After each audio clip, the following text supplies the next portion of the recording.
The Kennedy family.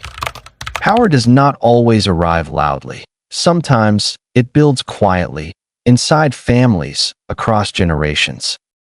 The Kennedys were not just politicians. They were a symbol of ambition, hope, and loss. A family that rose with the promise of a nation and fell under the weight of history itself. This is not a story of elections alone. It is a story of legacy, tragedy, and the price of destiny. You are listening to Sleepy Dynasties. This is the Kennedy family.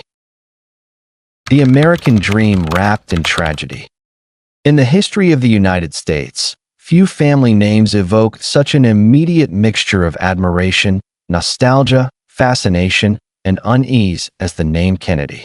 It is a name that once symbolized youth, optimism, and progress, a family that appeared to embody the very best of the American dream. Yet it is also a name forever entwined with loss, violence, scandal, and unanswered questions. The Kennedys were not simply a political family. They were a narrative, carefully constructed, relentlessly promoted, and passionately consumed by the American public. For a brief, luminous moment in the mid-20th century, they stood at the center of American life, their images broadcast into living rooms, their speeches echoing across a nation searching for identity in a rapidly changing world. But behind the polished smiles and soaring rhetoric lay a far more complicated reality. This is a story of ambition on a grand scale, of a father who believed power could be engineered, cultivated, and inherited like wealth. It is the story of sons shaped by expectation, propelled into history by privilege, and haunted by destiny. It is also the story of a nation that elevated one family to near mythic status, then watched in collective shock as tragedy struck again and again. Was it coincidence? Was it fate? Or was the price of power simply higher than anyone was willing to admit? The so-called Kennedy curse has been debated for decades, dismissed by skeptics, embraced by storytellers, and quietly contemplated by historians who recognize that beneath the myth lies a more unsettling truth. Power concentrates risk, magnifies exposure, and leaves little room for escape. To understand the Kennedys, one must begin not with a president, an assassination, or a moment of national grief, but with a single man whose relentless drive set everything in motion. A man who believed history could be shaped, a man who believed his family was destined for greatness. His name was Joseph P. Kennedy Sr. Origins of power: Joseph P. Kennedy Sr. Joseph Patrick Kennedy Sr. was not born into power. He was born into aspiration. Raised in Boston at the end of the 19th century, Kennedy came from an Irish Catholic family at a time when Irish immigrants were still viewed with suspicion and condescension by America's Protestant elite. The doors of old money, old institutions, and old influence were not easily opened to men like him. And Joseph Kennedy never forgot that. What he lacked in pedigree, he made up for in calculation. From an early age, Kennedy demonstrated an exceptional ability to read people, systems, and opportunities. He was not driven by ideology or sentiment. He was driven by outcomes. Money was not merely a goal, it was a tool. Power was not a luxury, it was a necessity.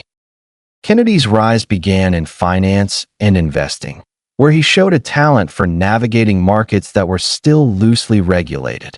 He moved fluidly between banking, stock trading, and business deals, often operating in the gray areas of legality that defined American capitalism before the Great Depression. He made, and lost, fortunes, then made them again. By the 1920s, Joseph Kennedy had amassed significant wealth, particularly through investments in Hollywood and real estate. His time in the film industry gave him not only profits, but an intimate understanding of image-making, how narratives could be shaped, controlled, and sold to the public. This lesson would later become central to the Kennedy legacy. But money alone was not enough. Joseph Kennedy understood that lasting influence in America required political power. Wealth could open doors, but politics could change the rules entirely. Yet as an Irish Catholic outsider, his path into the upper reaches of American political life was anything but straightforward. So he adapted. He aligned himself with Franklin D. Roosevelt and the Democratic Party, leveraging his financial resources and organizational skills to become a valuable political ally. In return, he gained access, legitimacy, and eventually a platform on the national stage. In 1938, Kennedy achieved what would have been unthinkable just a generation earlier. He was appointed U.S. Ambassador to the United Kingdom. For Joseph Kennedy, this was not merely a diplomatic post. It was proof that the barriers which once excluded him had finally begun to fall. Yet his tenure as ambassador revealed both his strengths and his limitations. Kennedy's views on foreign policy, particularly his pessimism about Britain's ability to resist Nazi Germany, drew sharp criticism. His public statements often clashed with Roosevelt's positions, and his political judgment was increasingly questioned. By 1940, his diplomatic career was effectively over. For many men, this would have marked the end of political ambition. For Joseph Kennedy, it marked a strategic pivot. Denied his own path to the presidency, he transferred his ambitions to his sons.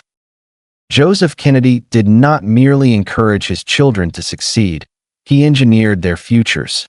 From an early age, his sons were trained to compete, to win, and to believe that leadership was their destiny. Education was carefully chosen. Social circles were cultivated. Weakness was discouraged. Failure was unacceptable. The eldest son, Joseph Jr., was initially groomed to become the family's political standard-bearer. Handsome, confident, and disciplined, he embodied his father's vision of leadership. But World War II would alter those plans irrevocably. When Joseph Jr. was killed in a military mission in 1944, the family's carefully laid blueprint collapsed overnight. The weight of expectation shifted to the second son, John Fitzgerald Kennedy. John was physically fragile, often ill, and temperamentally more introspective than his older brother. Yet Joseph Kennedy adjusted swiftly. Resources, attention, and pressure were redirected. What had once been a plan was now a necessity. From this moment forward, the Kennedy story would accelerate, driven by grief, ambition, and a father's unwavering belief that his family was meant to stand at the center of American history. But the foundation had already been laid. The wealth was secured, the strategy was defined, the narrative was ready to be written. What remained was to place a Kennedy at the pinnacle of power and to see what price history would demand in return. Building a political dynasty. By the mid-1940s, the Kennedy family stood at a crossroads defined by loss and recalibration. The death of Joseph Kennedy Jr. had not merely shattered a family, it had forced a strategic redirection. The vision of a Kennedy presidency had survived, but its bearer had changed. John Fitzgerald Kennedy, known simply as Jack, was not the obvious heir to political destiny. Frail in health, often withdrawn, and plagued by chronic pain, he did not resemble the archetype of post-war American leadership. Yet what John lacked in physical resilience, he compensated for with intellect, curiosity, and a quiet adaptability that would prove essential. Joseph Kennedy Sr. understood something crucial. Politics was not solely about strength. It was about perception, timing, and momentum. And so the machinery he had once prepared for his eldest son was now mobilized around John. The construction of the Kennedy political dynasty did not begin in the halls of Congress or the corridors of the White House. It began in living rooms, local halls, and newspaper columns, through a relentless process of image cultivation and organizational discipline. John's first major test came in 1946, when he ran for a seat in the U.S. House of Representatives from Massachusetts. At just 29 years old, he was young, charismatic, and largely unknown. But behind the scenes stood a formidable operation orchestrated by his father. Joseph Kennedy deployed family resources with precision. Campaign staff were handpicked. Messaging was carefully controlled. Volunteers were mobilized through Catholic parishes and local networks. Every handshake, every photograph, every appearance was calculated to present John as both relatable and exceptional, a war hero, a family man, and a new kind of American politician. The strategy worked. John Kennedy won the election convincingly, marking the first tangible realization of his father's long-held ambitions. But this victory was only the beginning. From the outset, the Kennedys treated politics not as a single campaign, but as a long-term enterprise. John's early years in Congress were marked by discipline and patience. He avoided ideological extremes, cultivating a reputation as a thoughtful moderate rather than a firebrand. He learned the rhythms of legislative life, built relationships, and, perhaps most importantly, learned when to remain silent. Behind the scenes, the family continued to refine its strategy. Joseph Kennedy emphasized loyalty above all else. Advisors were expected to serve the family's vision, not their own ambitions. The line between personal and political life was deliberately blurred. Siblings were not merely relatives, they were assets. Robert Kennedy emerged as a central figure during this period. Intense, driven, and uncompromising, Robert would become the family's enforcer and moral compass. Where John was public-facing and measured, Robert was confrontational and relentless. Together, they formed a complementary force that mirrored their father's dual focus on charm and control. By 1952, John Kennedy was ready for the next step. His campaign for the U.S. Senate was a far more ambitious undertaking, pitting him against entrenched political power. Again, the Kennedy machine mobilized with remarkable efficiency.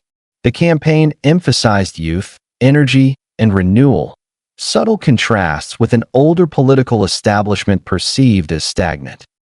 Victory in the Senate elevated John Kennedy to national relevance. It also marked a critical shift. The Kennedys were no longer merely participants in American politics. They were becoming symbols of its future. Yet the ascent was not without tension. John's health issues worsened, requiring frequent hospitalizations and surgeries. His public image remained robust, but privately he endured constant pain and dependency on medication. The contrast between the polished exterior and the fragile reality beneath it would become a defining feature of the Kennedy narrative. At the same time, the family's ambition grew bolder. Joseph Kennedy had not abandoned his ultimate objective, the presidency. The question was no longer whether a Kennedy could reach the White House, but when and at what cost. The late 1950s offered both opportunity and risk. Television had begun to reshape American politics, transforming campaigns into spectacles of personality and performance. Joseph Kennedy recognized this shift immediately. Years earlier, his experience in Hollywood had taught him that visibility could be engineered. John Kennedy was perfectly suited to this new medium. He was articulate, composed, and visually compelling. His speeches emphasized idealism without alienating pragmatists. His Catholic faith, once a liability, was reframed as a testament to pluralism and progress. But resistance remained. Anti-Catholic sentiment still ran deep in parts of the country. Questions about John's experience and health persisted. And within the Democratic Party itself, many viewed the Kennedys as outsiders, wealthy, calculating, and overly ambitious. The family responded not with retreat, but with escalation. They expanded their influence through alliances, endorsements, and calculated compromises. They invested heavily in media coverage, ensuring that the Kennedy name remained visible and aspirational. Every success was amplified. Every setback was managed, reframed, or quietly buried. By the end of the decade, the groundwork was complete. The Kennedys had built more than a political career. They had constructed a dynasty, a tightly coordinated family enterprise designed to endure beyond any single election or individual. John Kennedy was no longer merely a candidate. He was the embodiment of a promise that a new generation could lead America through uncertainty with intelligence, restraint, and hope. Yet the closer the family came to ultimate power, the narrower the margin for error became. History was watching, the nation was listening, and the stage was set for a moment that would define not only a presidency, but a myth. In the next chapter, that myth would be given a name: Camelot. John F. Kennedy and the rise to the White House. By the end of the 1950s, John F. Kennedy stood on the threshold of American history. The careful construction of his political career, engineered by his father, reinforced by his family, and refined through years of discipline, had positioned him for the ultimate test. Yet the path to the presidency was neither inevitable nor secure. America was a nation in transition. The optimism of post-war victory was giving way to anxiety. The Cold War had hardened into a permanent condition. Nuclear weapons cast a silent shadow over everyday life. The Soviet Union loomed not just as a rival, but as an existential threat. Americans were searching for reassurance, for leadership that could project strength without recklessness and vision without illusion. Into this climate stepped John Fitzgerald Kennedy, young, articulate, and untested at the highest level. From the beginning, Kennedy's presidential campaign defied convention. At 42, he would be the youngest elected president in American history. His Catholic faith, his wealth, and his perceived inexperience made him a risky choice for a party accustomed to caution. But the Kennedy campaign understood something fundamental. Politics had entered a new era. Television was no longer a supplement to campaigning. It was the campaign. Voters were no longer evaluating candidates solely through speeches and policies, but through presence, demeanor, and confidence under pressure. Kennedy's team leaned into this transformation with calculated precision. The campaign emphasized contrasts. Kennedy spoke of vigor and renewal, subtly framing himself as the embodiment of a rising generation. He invoked themes of service, sacrifice, and national purpose, positioning America not as a complacent superpower, but as a nation called to action. His rhetoric was aspirational, forward-looking, and carefully measured. Behind the scenes, the family machine worked relentlessly. Joseph Kennedy financed extensive campaign operations. Robert Kennedy managed strategy with ruthless efficiency, overseeing messaging, logistics, and opposition research. Allies were courted, critics neutralized, and potential scandals contained before they could surface. Nothing was left to chance. The defining moment of the campaign came in the fall of 1960 during the first ever televised presidential debates. Kennedy faced Vice President Richard Nixon, a seasoned politician with far more experience on the national stage. On paper, Nixon held the advantage. But politics, like history, often turns on perception rather than preparation. Kennedy appeared calm, confident, and composed. He spoke directly to the camera, projecting clarity and ease. Nixon, recovering from illness and refusing makeup, appeared tense and fatigued under the harsh studio lights. For millions of Americans watching at home, the contrast was unmistakable. Those who listened on the radio believed the debate was evenly matched. Those who watched on television overwhelmingly believed Kennedy had won. It was a watershed moment, not only for the campaign, but for American democracy itself. The presidency had become inseparable from image, and John F. Kennedy had mastered the medium. The election that followed was one of the closest in American history. Kennedy won by a narrow margin, securing victory through a delicate coalition of urban voters, minorities, intellectuals, and traditional Democrats. Every vote mattered. Every state carried weight. On November 8, 1960, John F. Kennedy was elected the 35th President of the United States. The reaction was immediate and emotional. For supporters, the victory symbolized a generational shift, a break from the past, and a step toward a more dynamic future. For skeptics, it raised concerns about youth, faith, and influence behind the scenes. But for the Kennedy family, it represented the culmination of decades of planning. Joseph Kennedy's vision had been realized. Yet the presidency did not merely elevate John Kennedy. It transformed the family into a national myth. The inauguration in January 1961 was staged with deliberate grandeur. Snow-covered Washington, lending the ceremony an almost theatrical solemnity. Kennedy's inaugural address, delivered with precision and restraint, resonated deeply. Ask not what your country can do for you. Ask what you can do for your country. The words echoed across a nation hungry for meaning. From the outset, the Kennedy White House projected an image of elegance, intellect, and cultural sophistication. Writers, artists, scientists, and thinkers were welcomed. The presidency was reframed as both a seat of power and a stage for ideals. Yet beneath the surface, the pressures were immense.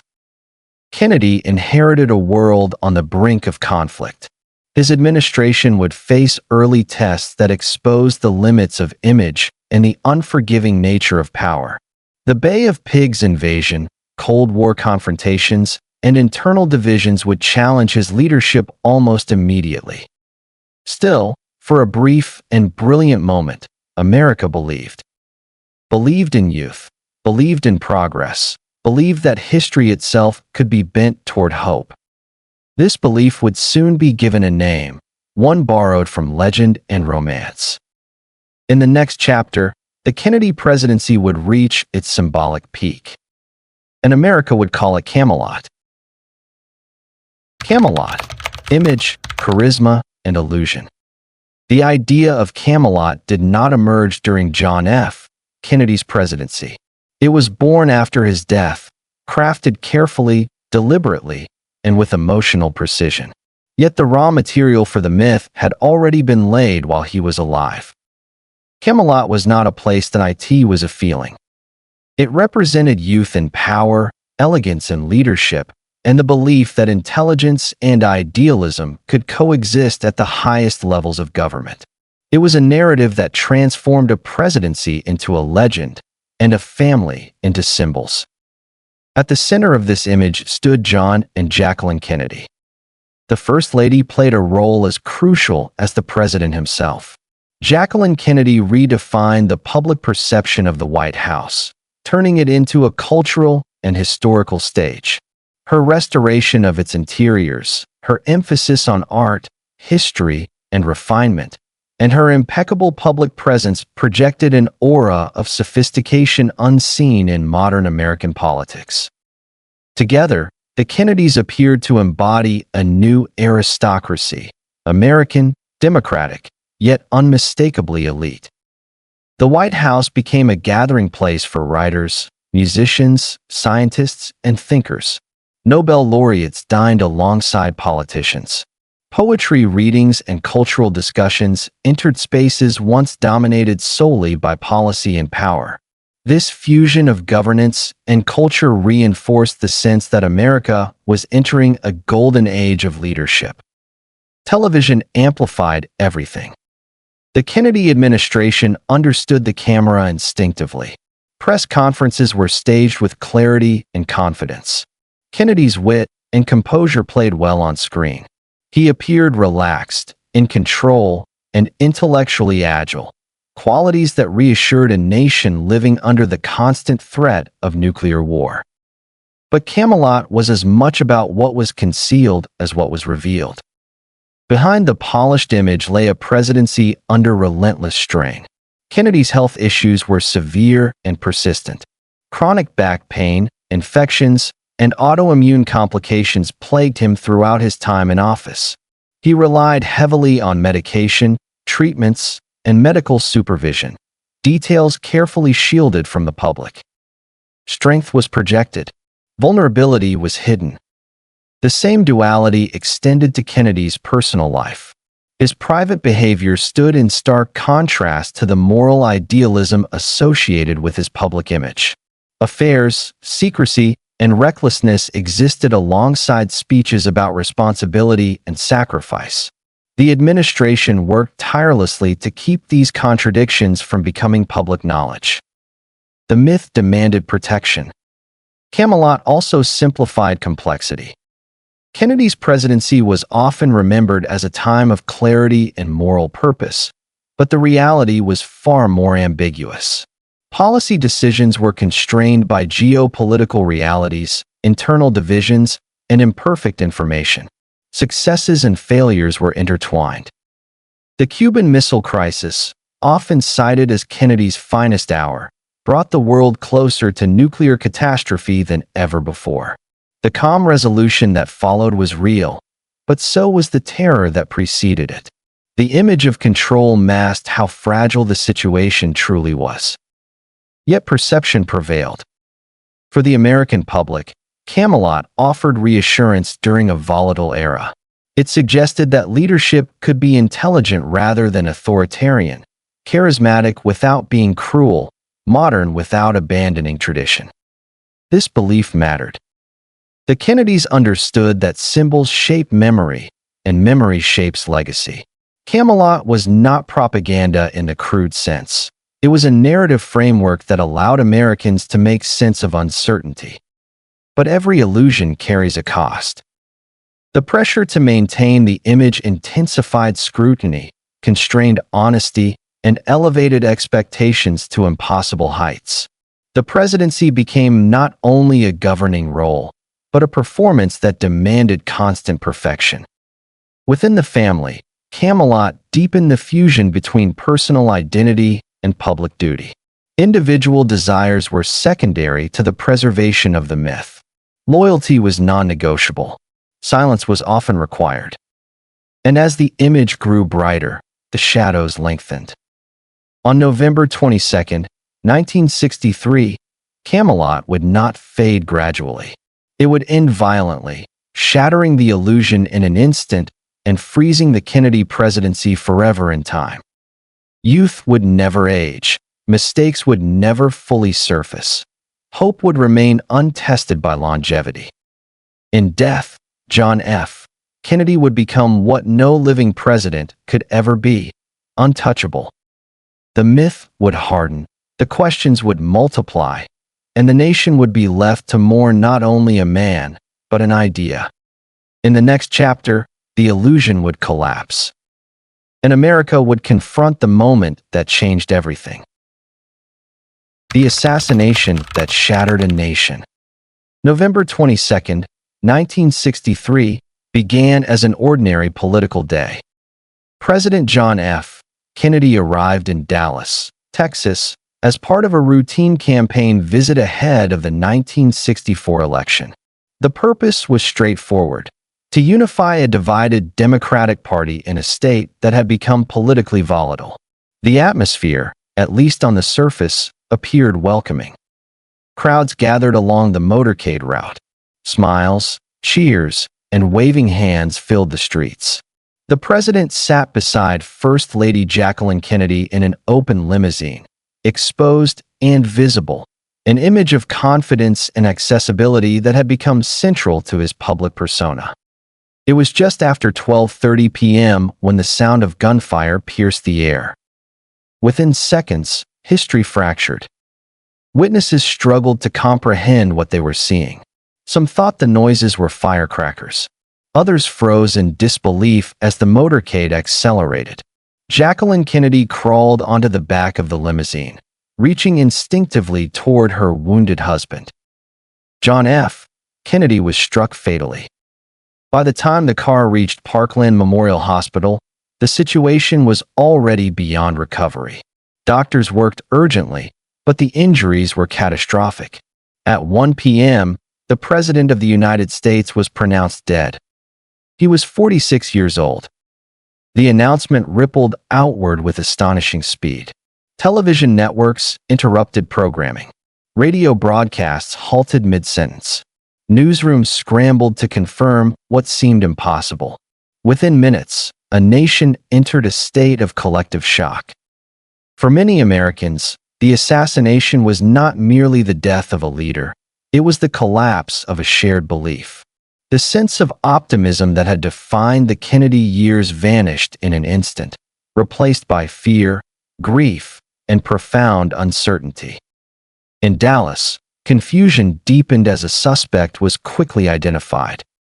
Lee Harvey Oswald, a former Marine with a troubled past and unclear motivations, was arrested and charged with the assassination.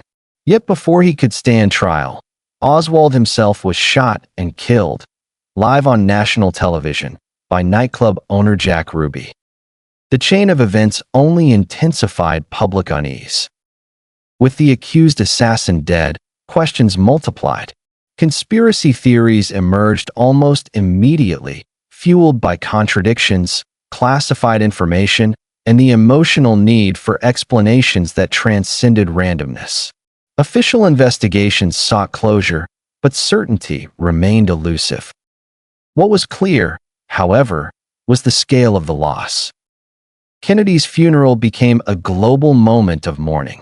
Leaders from around the world gathered in Washington, their presence underscoring Kennedy's symbolic importance beyond American borders.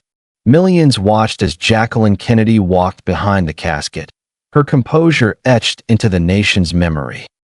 The image of her young children, too small to fully understand what had happened, solidified the tragedy into something deeply personal for the public. Camelot, as a concept, was sealed forever in that moment. The presidency would never again be viewed quite the same way. The vulnerability of power was exposed. The illusion of safety surrounding leadership dissolved. If a president could be killed in broad daylight, in front of cameras and crowds, then nothing felt secure. For the Kennedy family, grief collided with legacy. Joseph Kennedy Sr., already in declining health, witnessed the realization of his ambition transform instantly into catastrophe. The son he had engineered for history was gone, leaving behind not fulfillment, but an open wound that would define the family's narrative for generations. Robert Kennedy, who had been at the center of his brother's administration, was consumed by loss. His grief was intense, personal, and transformative. The tragedy reshaped his worldview, pushing him away from cold political calculation and toward a deeper moral urgency. The American public, meanwhile, clung to memory. Kennedy's presidency, frozen in time, became untouchable.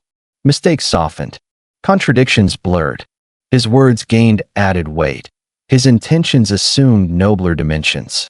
In death, Kennedy became a symbol of what America believed it had lost, not just a man, but a future that now felt uncertain.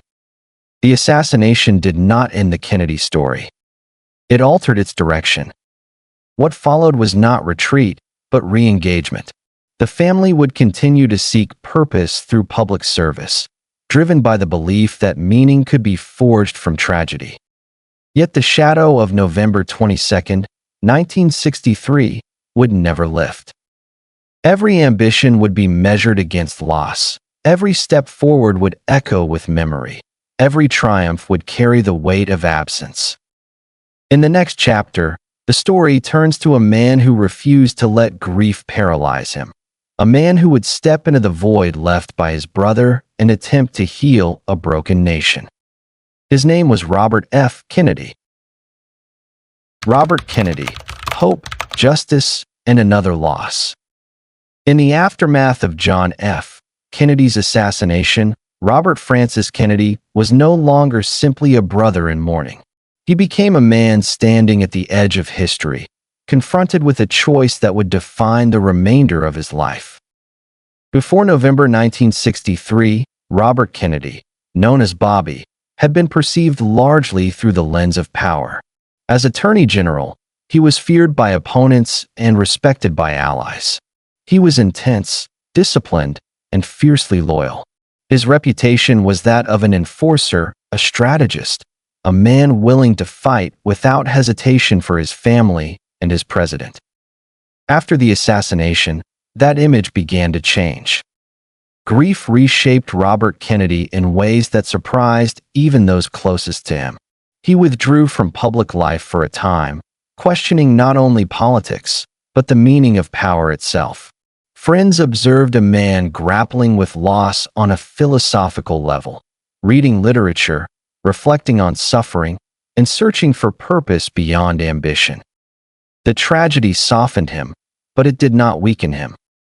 Instead, it redirected his intensity inward, transforming it into a moral urgency that would define his public life.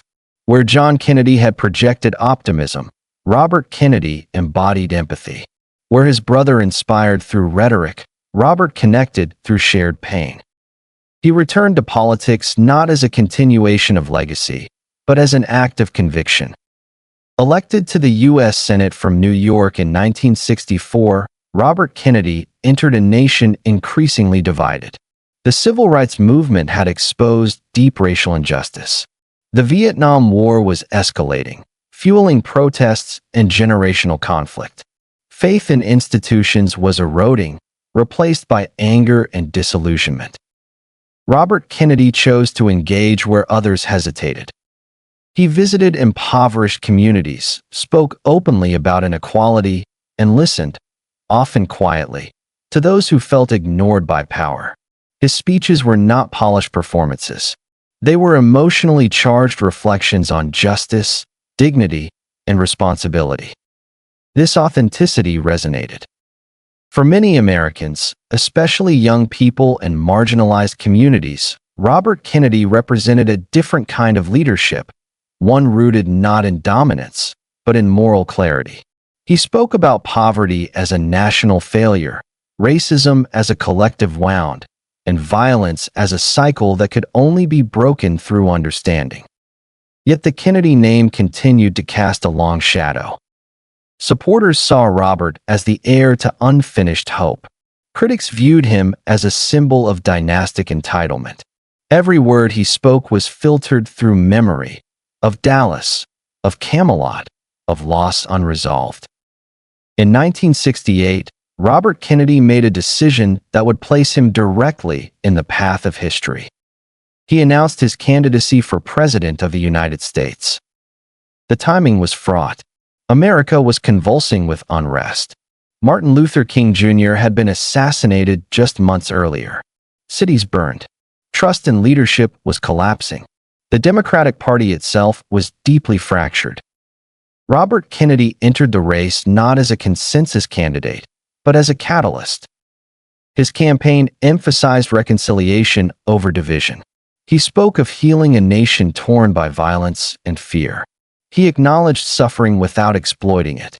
His rallies drew diverse crowds, students, minorities, working-class voters, united less by ideology than by a shared longing for meaning. Once again, the Kennedy myth seemed poised for revival. But history would not be kind. On June 5, 1968, after winning the California Democratic primary, Robert Kennedy addressed supporters at the Ambassador Hotel in Los Angeles. His speech was hopeful, measured, and restrained. As he exited through a kitchen corridor, gunfire erupted. Robert Kennedy was shot multiple times. He died the following day. The reaction was devastating. For the second time in 5 years, a Kennedy who embodied national hope was taken by violence. The sense of loss was compounded by exhaustion, grief layered upon grief, tragedy repeating itself with cruel symmetry. The narrative of a curse began to take hold. Whether rooted in coincidence or psychology, the pattern was undeniable. 2 brothers, 2 assassinations, 2 moments when the country seemed poised for transformation, abruptly cut short.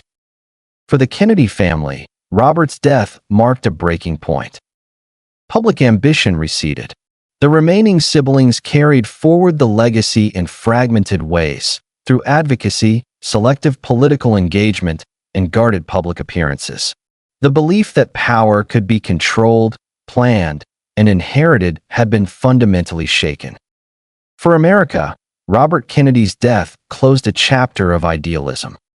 The 1960s ended not with resolution, but with disillusionment. Trust in leadership eroded further. Cynicism replaced hope. The possibility that empathy could guide power felt increasingly remote. Yet Robert Kennedy's legacy endured in a different form. He was remembered not for holding the presidency, but for articulating a moral vision during one of the nation's darkest periods. His words, rooted in compassion and restraint, continued to resonate long after his voice was silenced. In life, he sought justice that in death, he became a symbol of its fragility. And with his passing, the Kennedy story shifted once again, from the pursuit of power to the weight of survival. In the next chapter, the focus turns inward to the pattern of accidents, losses, and scandals that deepen the belief that the Kennedy name carried not just influence, but an extraordinary burden. The curse narrative, accidents, deaths, and scandals. By the late 1960s, the Kennedy name no longer evoked simple admiration. It carried weight, heavy, ominous, and unresolved. What had once been seen as a dynasty of promise was increasingly framed as a family shadowed by misfortune. The idea of a Kennedy curse did not emerge from superstition alone. It grew from repetition. Too many deaths, too many accidents, too many moments where survival seemed narrowly escaped or brutally denied. The pattern was impossible to ignore. In the years following the assassinations of John and Robert Kennedy, tragedy continued to strike the family with relentless regularity. Airplane crashes, overdoses, accidents, and early deaths filled headlines and reinforced the perception that the Kennedy name was inseparable from loss. Joseph Kennedy Sr., the patriarch who had engineered the family's ascent, lived long enough to witness much of this devastation. Stricken by a stroke in 1961, he was left partially paralyzed and unable to speak. Trapped within his own body, he watched as the empire he had built unraveled in ways he could neither control nor correct. The man who believed destiny could be designed was rendered powerless by it. Ted Kennedy, the youngest of the brothers, became the reluctant custodian of the family legacy. Unlike John and Robert, Ted survived, but survival itself became a burden. Expectations followed him relentlessly, shaped by memory rather than merit. In 1969, a single night would alter his life forever. The incident at Chappaquiddick, where a car driven by Ted Kennedy plunged off a bridge, resulting in the death of Mary Jo Kopech, became one of the most controversial episodes in modern American political history. Questions surrounding responsibility, delay, and privilege ignited public outrage. Though Ted Kennedy was never convicted of a serious crime, the moral weight of the incident never faded. For many Americans, Chappaquiddick symbolized the dark side of dynastic power, the belief that influence could shield accountability. For the Kennedy family, it marked the definitive end of presidential ambition. The curse narrative deepened. Beyond politics, tragedy struck the next generation with unsettling frequency. Sons and daughters of the Kennedy clan struggled under the pressure of expectation, scrutiny, and inherited identity. Some battled addiction. Others faced fatal accidents. Several died young, their lives compressed into headlines that echoed with familiarity. Each incident reinforced the same question: was this merely coincidence, or the cost of living under relentless exposure? Psychologists and historians would later argue that the Kennedy curse was not mystical, but structural. Extreme wealth, visibility, and risk-taking behavior created conditions where danger multiplied. Private mistakes became public disasters. Grief compounded rather than healed. Yet rational explanations did little to quiet public fascination. The American imagination thrives on narrative, and the Kennedys had become a modern tragedy, an epic told not through ancient kings, but through elected leaders and televised funerals. Their lives mirrored classical themes: hubris, ambition, sacrifice, and downfall. The curse offered a framework to make sense of chaos.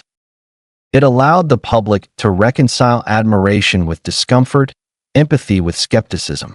The Kennedys were no longer simply powerful, they were haunted. And in that haunting, they became more human, even as they grew more distant. Within the family, silence often replaced explanation. Private grief was guarded fiercely. Appearances were managed. The myth was neither fully embraced nor entirely rejected. To deny it felt dishonest. To accept it felt surrendering to inevitability. So the family endured, fragmented, diminished, but persistent. The curse narrative did not destroy the Kennedys. It transformed them. From symbols of ascent, they became symbols of survival. From architects of power, they became cautionary figures, reminders that influence offers no immunity from pain. And yet, even as tragedy accumulated, the public could not look away. The Kennedy name continued to command attention, reverence, and scrutiny in equal measure. Their story had moved beyond politics into something deeper, a reflection of America's own struggle with ambition, loss, and the fragile line between greatness and grief. In the next chapter, the focus shifts outward to the role of media, memory, and myth-making in preserving the Kennedy legacy long after their political dominance had faded. Because in the end, power may wane, but stories endure. Media, myth, and public obsession. Long after the Kennedys ceased to dominate American politics, they continued to dominate something else just as powerful: the public imagination. No other American family of the modern era has been so thoroughly documented, dissected, and mythologized by the media. The Kennedys existed at a rare intersection of power, tragedy, beauty, and timing, emerging precisely as mass media reached unprecedented influence. Television did not simply record the Kennedy story that it created it. John F. Kennedy was the first truly televised president, and the visual language of his era shaped how leadership itself would be remembered.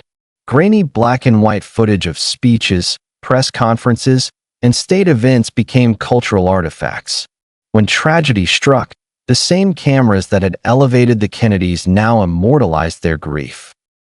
The assassination footage, the funeral procession, the eternal flame. These images repeated endlessly, embedding themselves into collective memory. They blurred the line between history and emotion, fact and feeling. For many Americans, the Kennedys were not remembered as politicians, but as moments, frozen, replayed, and sanctified. The media played a central role in sustaining Camelot long after it had ended. Journalists, editors, and broadcasters often participated, consciously or not, in preserving the family's mystique. Certain stories were softened, others were delayed.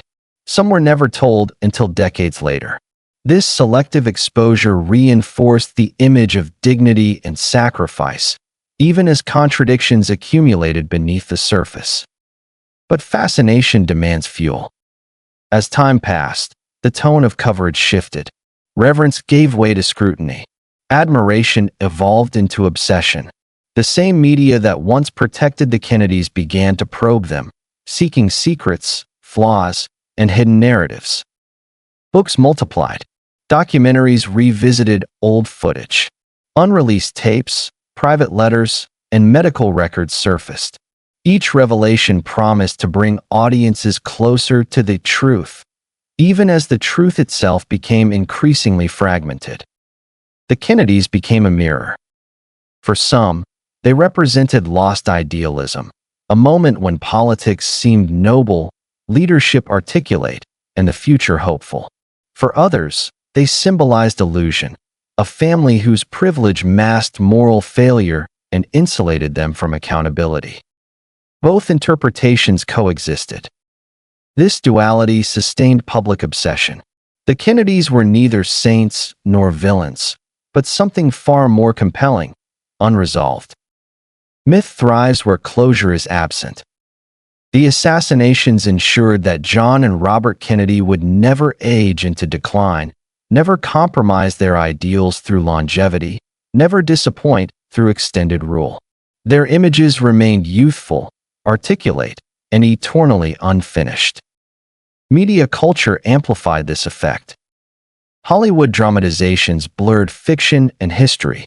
Biopics, series, and novels reimagined private moments with cinematic intimacy. Each retelling added layers, sometimes insightful, sometimes exploitative, contributing to an ever-expanding narrative ecosystem. The family itself became a genre. Within this ecosystem, individual Kennedys struggled to assert autonomy. Their personal achievements were often eclipsed by ancestry, their failures magnified by expectation. Every appearance, every statement, every tragedy was framed within the broader myth. Public fascination did not fade with time, it evolved. New generations encountered the Kennedys not through lived memory, but through curated archives. For them, Camelot was not nostalgia, but legend. The curse was not rumor, but storyline. The family became symbolic shorthand for America's complicated relationship with power itself. The media's role was not merely observational. By choosing what to highlight, what to repeat, and what to contextualize, it shaped how history would be remembered. In doing so, it transformed the Kennedys from participants in history into objects of interpretation. The family's influence waned in practical terms, but their symbolic presence grew stronger. They were no longer steering the nation, but they were haunting it. And perhaps that was inevitable. In a culture driven by narrative, the Kennedys offered everything storytelling demands: ambition, beauty, triumph, betrayal, loss, and mystery.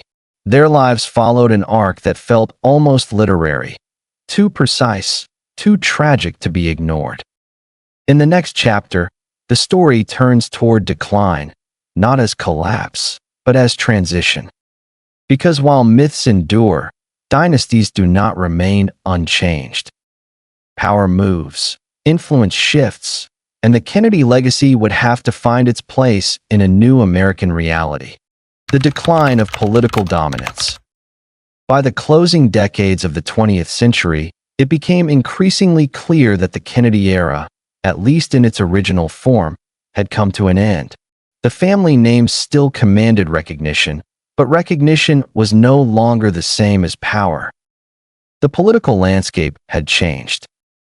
America had grown more cynical, more fragmented, and less inclined to embrace dynasties. The optimism of the early 1960s had been replaced by skepticism born of war, scandal, and institutional failure. The very qualities that once elevated the Kennedys, idealism, charisma, moral rhetoric, now faced suspicion. For the surviving members of the family, the challenge was no longer ascent, but relevance. Ted Kennedy remained the most prominent political figure of the clan. Serving in the U.S. Senate for nearly 5 decades, he wielded significant influence over legislation, particularly in areas such as healthcare, education, and civil rights. His effectiveness as a lawmaker was undeniable. Yet the presidency, once assumed to be the family's rightful destination, remained permanently out of reach. Chappaquiddick had reshaped public trust in a way that could not be undone. No matter his accomplishments, Ted Kennedy carried the weight of that night. The aura of inevitability that once surrounded the Kennedy name had dissolved. Power, it seemed, had become conditional. The next generation faced even greater obstacles. Members of the Kennedy family who entered public life did so in a media environment far less forgiving than the one their predecessors had navigated. Scrutiny was relentless. Privacy was scarce. The margin for error had narrowed dramatically. Some pursued political careers with modest success. Others chose advocacy, philanthropy, or private enterprise. A few attempted to revive the Kennedy mystique, but none could replicate the convergence of timing, technology, and temperament that had propelled John and Robert Kennedy to prominence. The dynasty no longer moved as a single force. Internal diversity replaced unified ambition. Individual identities competed with inherited expectations. The burden of the name, once an advantage, increasingly felt like an obstacle. Meanwhile, America's political culture shifted toward polarization and spectacle. The measured eloquence of Kennedy-era speeches gave way to sharper rhetoric. Image remained important, but sincerity was often questioned. In this environment, nostalgia for Camelot persisted, but as nostalgia, not as a blueprint. The Kennedys became custodians of memory rather than architects of the future. They appeared at commemorations. They spoke at anniversaries. They defended the ideals associated with the family legacy, even as the mechanisms of power moved elsewhere. This was not failure. It was transformation. The decline of political dominance did not erase the Kennedy influence. It redistributed it. The family's impact was no longer concentrated in a single office or individual, but diffused across culture, policy, and historical consciousness. In many ways, this diffusion reflected a broader American evolution. The nation had grown wary of inherited authority. Merit, authenticity, and disruption became prized over lineage. The Kennedys, once symbols of renewal, now represented continuity. And continuity, in a restless society, commands respect, but rarely obedience. As the 21st century unfolded, the Kennedy name persisted as reference rather than force. It invoked memory rather than momentum. It reminded Americans of a time when politics felt purposeful, even if that feeling had been partly constructed. What remained was not dominance, but endurance. In the final chapter, the story turns toward meaning. Not what the Kennedys controlled, not what they lost, but what they left behind. Because legacy is not measured solely by power held, but by influence remembered. Legacy in the modern American consciousness.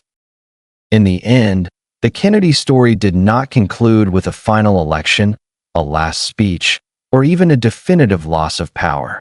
It concluded more quietly, by dissolving into the collective consciousness of a nation that no longer knew how to separate memory from meaning. The Kennedys became part of America's inner narrative.